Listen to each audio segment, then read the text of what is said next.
5-minute Friday Quickie, and today we are focusing on food. And we welcome to the show none other than Erin Smandich, personal wellness coach and private chef and cook extraordinaire. And this girl is plugged into everything.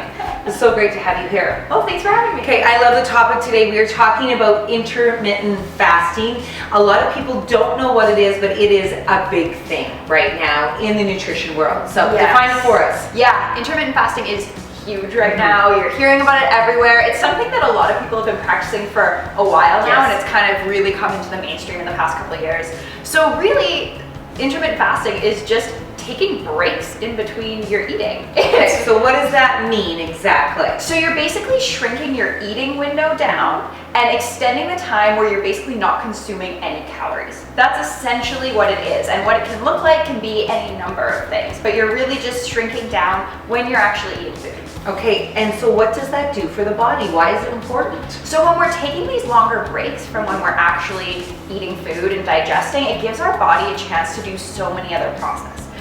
So when we are digesting and actively, eating, we're having to work through our food, absorb all those nutrients. That's work for the body. And while that's happening, we can't be detoxifying. There's a bunch of other functions that our body can't be doing. Okay. So by taking that break, that longer period of time where we're not actively digesting and working on what we just ate, we can actually have time to detoxify really well.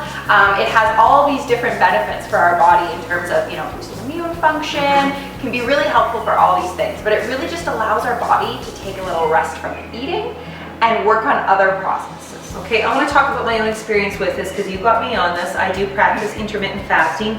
So what that means is I will usually have my last meal at 6 o'clock at night, and then I will go and work out around 7 or 8 in the morning, and I won't eat again or break the fast till about 10 the next morning.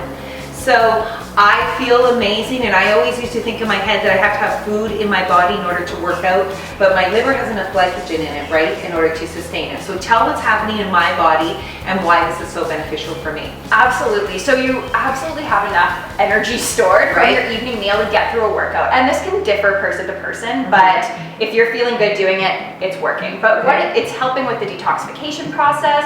It can be really, really helpful for weight loss and even just leaning out. A lot of celebrities and actors, people who have to look absolutely freaking ripped, they use intermittent fasting to do that, because it basically mimics a lot of calorie restriction without actually having to restrict our calories. The way it works on our hormones and all that kind of good stuff, it mimics a low-calorie diet without actually having to deplete our body of calories. I will say I feel amazing doing it, but you've also pointed out when I break the fast or when someone breaks the fast, it's crucially important what they're putting into the body. So what should we put in, and why is it so important? Oh yes, breaking the fast is just as important as the window of fasting. So making sure that you've got a really good source of protein in there to help replenish from any muscle depletion. Good sources of protein, tell me. I mean, it depends on your body, but we're looking for like lean, organically sourced meat is really good. If you're vegetarian, legumes can work well, organic soy, whatever works for you. It's different person to person on what's protein is key. Protein is really important. Okay. Yes. And then a good source of fat is really good. It helps keep you satisfied. Okay, this is where everyone goes, no,